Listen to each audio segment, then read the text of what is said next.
Hey, what's up people, and welcome to a video on how to make money in the early game for No Man's Sky.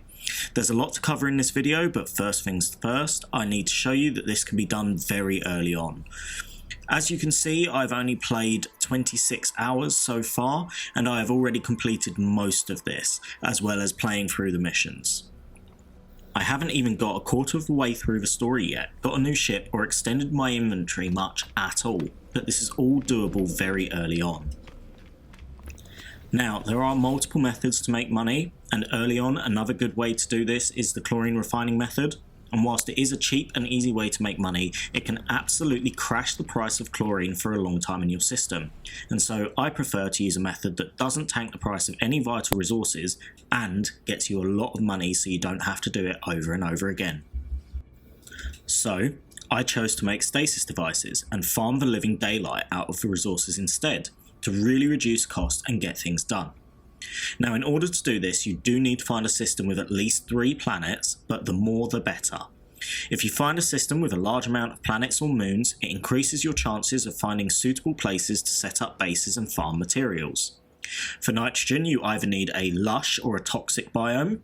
For radon, you need either a frozen or a radiated biome, and for sulfurine, you need either a scorched or barren biome. Fortunately, in this system, I have 4 planets: lush, barren, scorched, and frozen. I chose to use the lush, frozen, and barren planets because they need the least amount of hazard protection in total. One of the most important parts of this whole project is the survey device, which you can find on the Nexus. Go to the multi-tool research alien and you can buy it for nanites. Install it and then you can see electromagnetic, mineral and gas hotspots. You will need this technology if you want to make an activated indium farm later on in the game, so it is worthwhile learning how to use this stuff now and what to do when building a base. Bases have to be powered by something. I always like to try and find a resource deposit near to an electromagnetic power hotspot, but sometimes this isn't always possible, so you may have to use solar power. I wouldn't advise using the biofuel reactor as it uses more resources than it really should do and ends up going through your carbon stores like no one's business.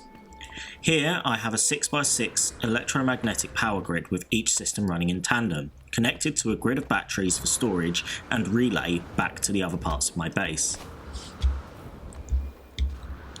This is one of my gas hotspots, on which I've built a 9x9 area, allowing for 81 collectors total. These are also connected to a grid of batteries in order to power them. With the setup of 81 gas extractors and 6 supply depots, I'm storing 26,250 units of each gas on each planet. This takes roughly about an hour and 10 minutes to fill at each site, meaning that in theory you could make 2 billion units an hour if you so desired. In order to do this, you are also going to need some plants. These are gut rot, frostwort, echinocactus, star bramble, solar vine, and gammaweed. I also planted some fungal mold and some more echinocactus in order to make other substances like acid and explosives for use in fusion igniters. You can double these plants by putting them in a refiner with the element that you need to plant them with, and that saves time in waiting for them to grow, as some, namely the echinocactus, can take up to 16 hours. Fortunately, this happens based on your computer or console's internal clock and is not in-game time that it takes to grow. The crux of this whole operation is blueprints. In order to get these, you need to visit manufacturing facilities. You used to find these facilities with the signal booster, but since the Beyond update, you now use Planetary Maps. You can find these on the space station with the cartographer. You can exchange these for nanites or navigational data, but I prefer to use navigational data. This is because whenever you get to a manufacturing facility or operations center, if you save and chart the area at the beacon, you get navigational data, and there is also usually one inside, which means that for every map you purchase, you can get between 1 and 2 navigational data back. For both operations centers and manufacturing facilities, you have to get through a reinforced door. I like to do this by using a blaze javelin and plasma launcher, but you can also use your ship's weapons if you don't have either of those yet. Once inside, you can sometimes find an encyclopedia on the wall which will give you a new word, and you can extract some nanites. When you get into the terminal, it will give you a story with a statement at the end that you have to respond accordingly to. You can find the answers to these online, so you don't have to worry about getting it wrong. When you answer correctly, you sometimes get given a blueprint or an item, but other times you get taken to the blueprint tree. In this instance, I got given 2 factory override units for me to use on the blueprint tree. You want to scroll across to the valuable products section and learn all of those, then you can start learning the components and devices. I already have all of the valuable items, so I'm now learning the components. I have created a spreadsheet for this, which can be downloaded from the link in the description. It shows how much of each item you will need in order to create a set number of stasis devices, and will tell you roughly how much you will get in total. You can change the amount of stasis devices and it will change the total amount of resources accordingly. When you have finished getting the amounts, you can check them off with a cross in the box. Here I'm refining the gases down with condensed carbon and chlorine. This gets me more enriched carbon, nitrogen salt and thermic condensate from the radon, nitrogen and sulfurin that I have accordingly. This does take considerably more time but uses less resources, so I chose to do it this way, but if you wanted to speed up the process, then you can build them using the blueprints in your inventory. I have already made superconductors and iridesite. The superconductors are made by combining nitrogen salt with thermic condensate in order to make semiconductors, which are then combined with enriched carbon to make these superconductors.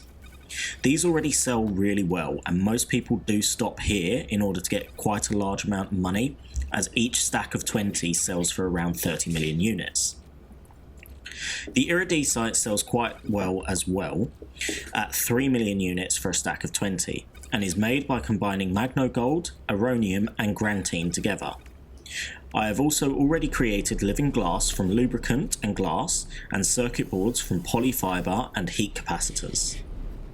I will now combine the circuit boards with the superconductors in order to make quantum processors. Here, I am now creating hot ice, which will then be created into cryopumps. When you combine these cryopumps with living glass, it gives you cryogenic chambers. Now, this is why it's so important to create restore save points. There is a bug in No Man's Sky where sometimes you get stuck in menus or exit animations. As you can see, I can't leave the exit animation for the storage containers, so I am stuck here and will have to reload. My last save of which was about 15 minutes ago, so I'm going to have to go back and remake the majority of my items again. The final step in this entire process is to combine the cryogenic chambers, quantum processors and iridesite together. This makes your stasis devices. And there we have it. 125 stasis devices, each selling at 15.6 million units, and each stack is worth 78 million. This gives us a total of 1.95 billion units from this. All that's left is to travel to the space station and sell them. Now we're going to go up to the trade terminal and we're going to see how much we will actually get.